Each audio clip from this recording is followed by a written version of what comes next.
Good day, folks. This is Greg Judy at Green Pastures Farm.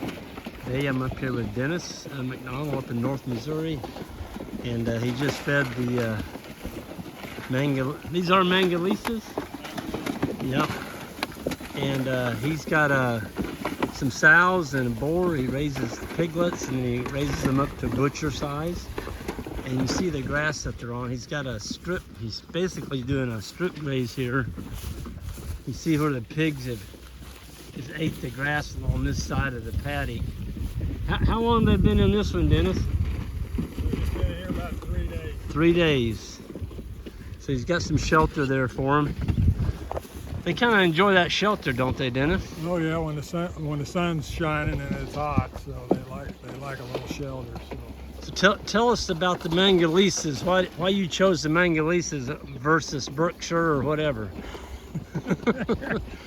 That's a long story, but I was helping some German Baptists, which are basically their horse and buggy, and the guy wanted to get into swine operation, and so he knew I'd been, 20, 30 years ago, I'd been in the hog business, and so I was trying to shoo him away from raising hogs in confinement, because basically,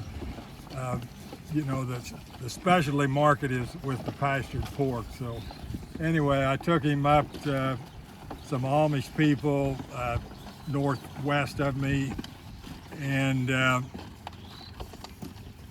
we showed him some kind of conventional deal, and then he ran across some Mangalitsa's, some swallow bellies, and I told him that he probably shouldn't get into these because they're more of a lard breed and slow growing. But anyway, so the story goes that I didn't really want to take care of them, so I let my grandson needed some experience with livestock, so I basically bought 6 Galts from him, and he got them, raised them for a while, and he decided he was going to get out of them. So I thought, well, here's my opportunity to try something I hadn't tried before. When I was a little kid, when I think 10 or 12, when I was back in Iowa, we had some pigs, and we had them kind of out on some pasture and stuff, and so I've always looked at where people have raised pigs, that they're always on a barren lot. They either have them in a timber, but there's nothing for them to eat. Yep. So being in the grazing cattle business, I decided maybe there's a better way of raising pigs, and if you move them enough that you can control how much they damage the ground and the grass. So from there, you have to learn you've got to do some type of a ring in the animal. And so it wasn't the standard rings when it goes around the edge of their nose. I wasn't real thrilled with that. And then I run across what they call a humane hog ring. It goes into their nostrils. And I found out that if you use that type of a system, they don't tear up your pastures. It basically makes them graze like a cow. Okay. And sheep.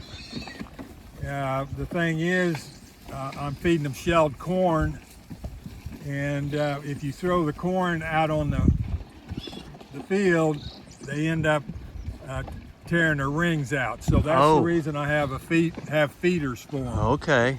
Because if I don't, I have a lot more losses of the nose ring. And so basically they get moved every week. I have 8 pastures, so it takes about 2 months before they get back to the original pasture. Okay. And what you find out what they eat is they eat the weeds first, they eat the clovers next, and then they go to the grass. Oh, okay. And so if you got a lot of giant ragweed, I think you need to get a lot of pigs, because that's the first thing they eat. Really? Yeah. They go after that? Yeah. What about the chicory? They eat the chicory? Yeah. Yeah, like I said, any type of weed they will eat. So, Dennis, what I'm looking at over here on the right, this is pig pasture. Yeah. You've had pigs in here for 4 years. Yeah, and well, they were in probably 2 weeks ago. Man, that's some pretty good looking grass. Do you ever run the cows through any of the pig pasture? No. The fence right over there is where the cows Okay. run over there. Okay. And then another thing interesting about pigs, if they can get the water, they put a bunch, you'll have a lot of holes, Mm-hmm. and they'll stir things up. So by putting your water on a platform, and if there is any waste of water, it goes away from the pigs. Can we go look at that? Yeah, let's go down and look. So you've got gravity working for you. Any water comes out, they're not going to be able to make a waller. Yeah, That's what you're saying?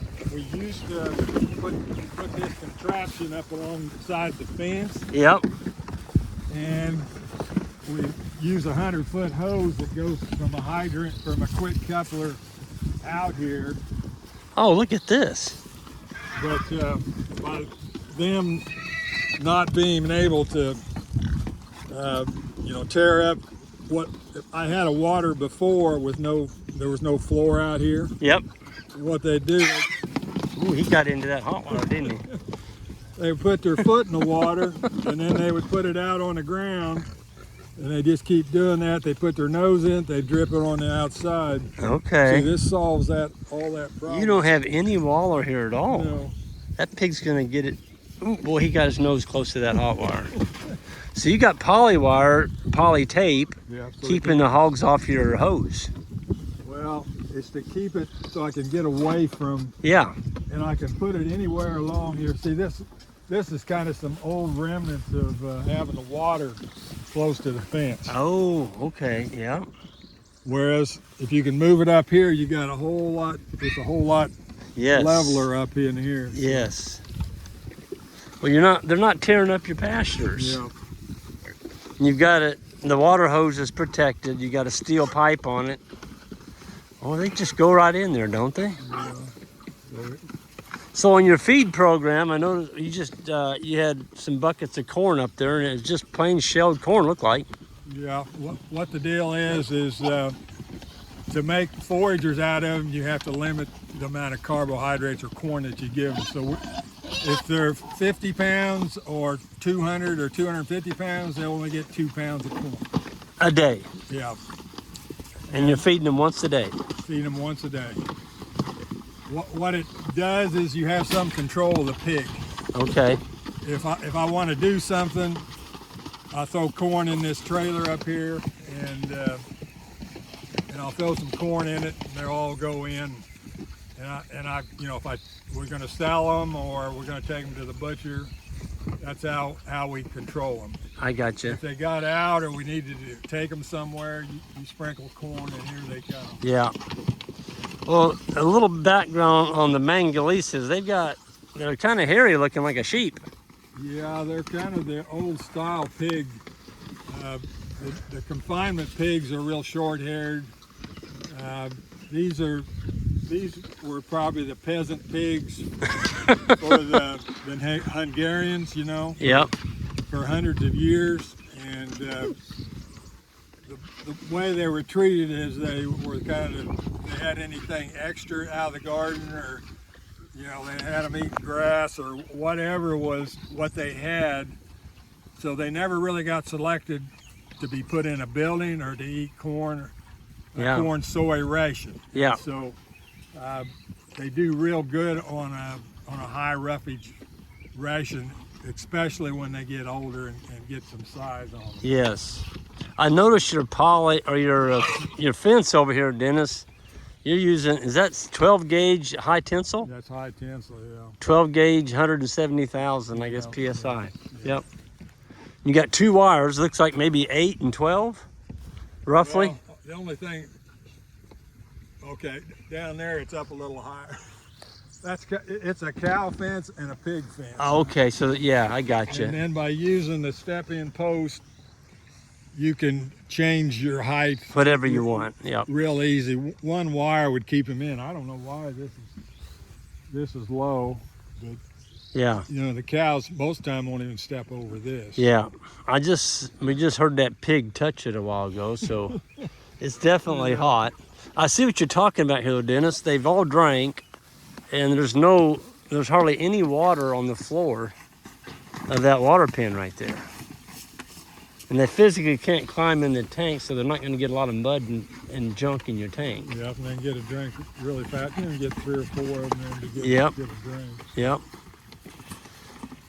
And those cattle or pig panels, those steel pig panels, kind of gives them something to push against, and well, that's a good design. It directs them in. Yeah. Yeah. That's some of my old farrowing equipment. It was okay. What they called a mirror. You got a fiberglass floor on the bottom of that? It had a plastic hut. It was called mirror huts. Okay. And basically, they had a hut that was made out of plastic, and then this was the outside platform that the sow could come out. Okay. And then we had them lined up with water. So if you round me very much, I'm kind of a guy that takes what he already has and uses it. So I'm cheap. So. Yeah, well, there's nothing wrong with being thrifty. I call that being thrifty. And you've got, I think you told me a while ago, you've got like 3 left that are available to buy? Yeah, in August I have 3, and then I'll have some more in October. Okay. Folks, I'm going to put a link on the description section of this video. If you're interested in some really good Mangalitsa pasture-raised pork, get a hold of Dennis on that description section, and maybe you'll be lucky to put some of these in your freezer. I know I'm taking one home, and we got 2 other people that are interested. I just had some of his sausage this morning. I'm like, my gosh, it was really, really good. So highly recommended. Animals belong on pasture, and Dennis has figured it out, and they're not tearing up the pasture. Most pig pasture you see has got a lot of bare dirt and holes in it. I don't know what the pigs eat. I mean, they're basically just eating what's in the self-feeder, or what they're hand feeding. Yeah. We're here. They're getting to get out and forage, and you can tell they've been all over this. They've been in here 2 days now. Yeah. They are funny looking pigs. I love you sent me a video. You had a whole litter of little ones. They look like little striped zebras running around. The wild pigs. when the little wild pigs are born, they're striped. Yeah, they have some wild pig in them. So. Yeah, like kind of look like it on the snout. You know, a wild pig has that long snout on it. Yeah, everybody that's one of these hunters that go hunt pigs said this is the best pork they've ever had. I mean, they've ate wild pig, but right. They said this at least got some. It tastes the same, but it's got some fat with it. Yeah. Well, folks, you all hit that subscribe button on the way out, and Dennis, thank you.